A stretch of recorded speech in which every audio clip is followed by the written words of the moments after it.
just what's going on. And now it really begins, fellas, as it is just teeming down, and 3 cars have gone off into the gravel trap. A 4th car has come in and bounced off the guardrail. A 5th car has come in now into... It's the Calibra. Yeah, the Calibra. Calibra did a good job of getting out of the gravel, actually, and didn't collect the guardrail. So where is this, then? Is this Arenberg?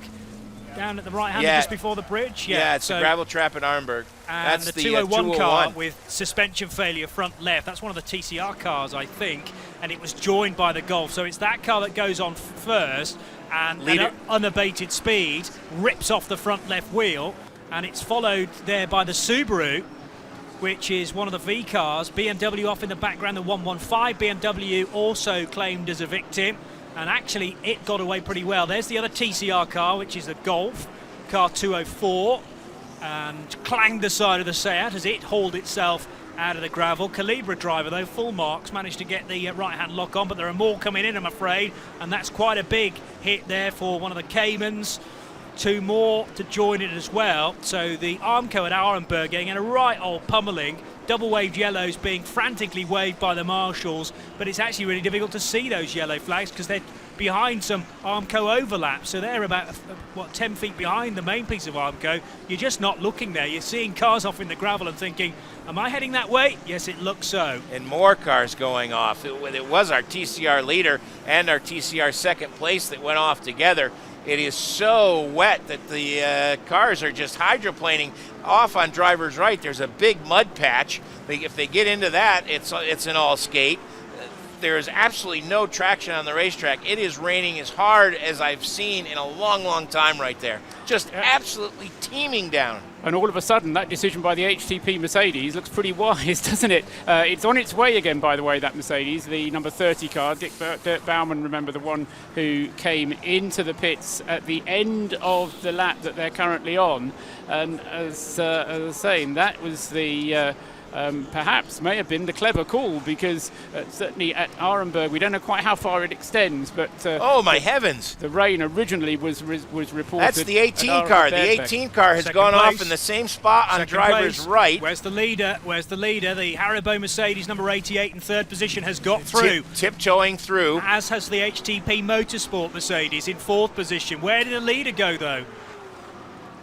Leader, I think, is through, but the BMW all over the grass. The problem is that people are starting to lose it before Arenberg and actually at Schwedenkreuz, which is after Flugplatz. They're on the grass, and it's through the left-hand kink before you get to Arenberg. And it's a downhill run, and so when you start to aquaplane, there's no stopping the car. The brakes are on full lock, and you now just waiting to see how far this rain is going to extend around the circuit. And another good example of a car getting way off the track on the grass, and good luck stopping it there, because it's going to go through a water splash now and find the asphalt on the grippy stuff finally. But they can code 60 all they want, but if they're aquaplaning when they get to the code 60, there's not going to be any slowing down. Well, you should just draw the code 60 back to the next post or the next one before that. Yes. But it's tricky. It's double wave yellows certainly on the post at Arenberg. And a section of the racetrack, as Martin points out, which is pretty much flat out before you get to this area. So if it is dry and you're in that area, then you start to slow down for the double yellow, but you might not get it slowed down quick enough. Main issue is actually aquaplaning through that left-hand kink where the front tyres just don't grip at all. You put the usual amount of steering lock into that left-hander, but the car skates off. Well, be as a result either of the track being blocked or of the drivers being told to stop. So the thing that kicked all this off was clearly the rain, but one of the first cars into the barrier, and heavily so, was the TCR leader at the time, joined very quickly by the second-placed TCR car. So Seat, first of all, clanging the barrier and sadly ripping off the front left wheel, so significantly damaged for that. And that was the only car that then remained in the gravel, as far as I could tell, down at Arenberg. Although plenty of others joined it briefly, they were able to haul themselves out. A Porsche just That's the 82. By. That's the 82 car coming through very hot and backed in, and then luckily went behind the 201, or that would have been a huge accident, as 82 was up on 2 wheels, and there was just enough space for him to sneak through behind the stricken 201 car. I'm counting, and we're already up to 15 cars as we're seeing some replays of what happened.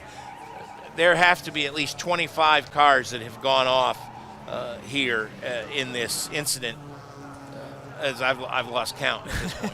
And I was up to 25 when I lost count. Easily done. I mean, there are many, many cars that will carry scars from this incident, probably to the flag tomorrow up as 3 if they can get up and running. The other TCR car, there's only 3 TCR cars in this, by the way, and it was very nearly claimed by the Arenberg gravel as well, but that pilot kept it to the inside, went all over the grass on the inside of the right-hander, but managed to get it back onto the black stuff and carry on in the race. Of course, all we're doing is focusing in on this one corner. There's no telling what might have happened on other corners nearby, just where there is a camera to be able to pick up all this footage. Shaggy Jim story for you. 1982 SCCA runoffs at Road Atlanta. Top of the, if you've been to Road Atlanta, you go up the top of the hill into the double right-hand turn. The GT1 field, which at the time was the equivalent of the American Trans Am Series, the entire field saved 2 cars, literally into the woods. The entire field saved 2 cars. Wow. A situation just like this. Yep. Once they got on the grass, there was no stopping them. And it becomes a domino effect in that everyone behind can't react in time. They may be blinded by traffic. They may be far more concentrated on getting the car out of the barrier than looking out for flags. And once you're on slippery mud or ice like asphalt, there is no coming back from that. Great job by the 88 car to tiptoe his way through that carnage. Yeah. Absolutely fantastic. And that is the best bet, really, to just get on the brakes as early as you can, but then you have to keep your eye trained on the rearview mirror to make sure no one else is coming.